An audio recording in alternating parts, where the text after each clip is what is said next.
பல ஆண்டுகளாக தண்ணீருக்கு பாடுபட்ட பிரான்ஸ்வா தோப்பு மக்களுக்கு குடித்தண்ணீர் வழங்கி குளிர வைத்த திமுக எம்எல்ஏ அனிபால் கென்னடி. புதுச்சேரி உப்பளம் தொகுதிக்குட்பட்ட பிரான்ஸ்வா தோப்பில் பல ஆண்டு காலமாக குடித்தண்ணீர் பிரச்சினை நிலவி வந்தது. இதுகுறித்து பொதுமக்கள் சட்டமன்ற உறுப்பினர் அனிபால் கென்னடி அவர்களிடம் தெரிவித்தனர். இது தொடர்பாக சட்டமன்ற உறுப்பினர் அதிகாரிகளை பலமுறை நேரில் சந்தித்து புதிய பைப் லைன் அமைத்து கொடுக்கும்படி கேட்டுக்கொண்டார்.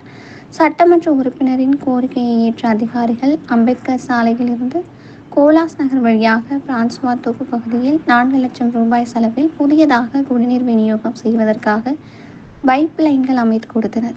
ஆனால் பல வீடுகளுக்கும் குடிநீர் கிடைப்பதில்லை என்று மீண்டும் கோரிக்கை வைத்தார்கள். அதன் காரணமாக தற்பொழுது பிரான்ஸ்வா தோப்பில் அதிக அழுத்தத்துடன் புதிய பைப் லைன் அமைத்து சுத்தமான குடிநீர் பொதுமக்களுக்கு விநியோகம் செய்ய ஏற்பாடுகள் செய்தார்.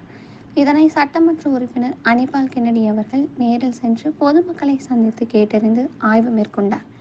மேலும் வானரப்பேட்டை நாகமுத்து மாரியம்மன் கோவில் பிரான்ஸ்வா தோப்பு இணையும் இடத்தை ஒட்டி ஒரு பாவடிவு வாய்க்கால் செல்கிறது. அது திறந்த வழியாக இருந்து வந்த நிலையில் பொதுமக்கள் அங்கு மேலே ஒரு சிமெண்ட் மூடி போட்டு மூடி கொடுக்கும்படி சட்டமன்ற உறுப்பினரிடம் கேட்டுக்கொண்டனர். கோரிக்கையை ஏற்றுக்கொண்ட சட்டமன்ற உறுப்பினர் அதிகாரிகளை வைத்து மேலே சிமெண்ட் மூடி பொருத்தினர். அதையும் ஆய்வு செய்தார். மேலும் பிரான்ஸ்வா தோப்பில் நவீன கழிப்பிடம் கட்டுமான பணிகள் 54 லட்சம் ரூபாய் செலவில் நடைபெற்று கொண்டு வருகிறது. அதையும் ஆய்வு செய்தார்.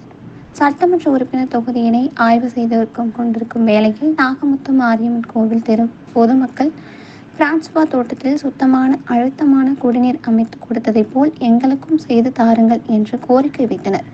அதையும் சட்டமன்ற உறுப்பினர் அனிபால் கென்னடி அவர்கள் அமைத்து தருவதாக உறுதியளித்தார். அவருடன் திமுக தொகுதி செயலாளர் சக்திவேல், துணை செயலாளர் ராஜி மற்றும் நிசார், காங்கிரஸ் செயற்குழு உறுப்பினர் ராஜ்குமார், கிளை செயலாளர்கள் காலப்பன், இருதயராஜ், ராகேஷ் ஆகியோர் உடன் இருந்தார்கள்.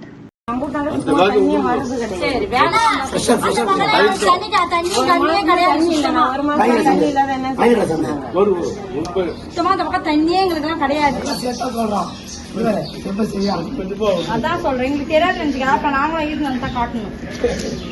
நான் சொல்றேன் அப்படி இல்லைன்னா இதுல வரதுல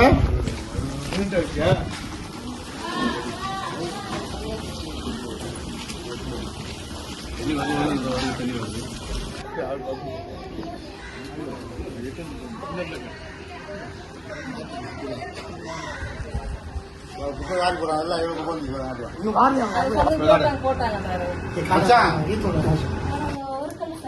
நீ எப்படி போவ வேற கம்மது போறாங்க கடைக்கு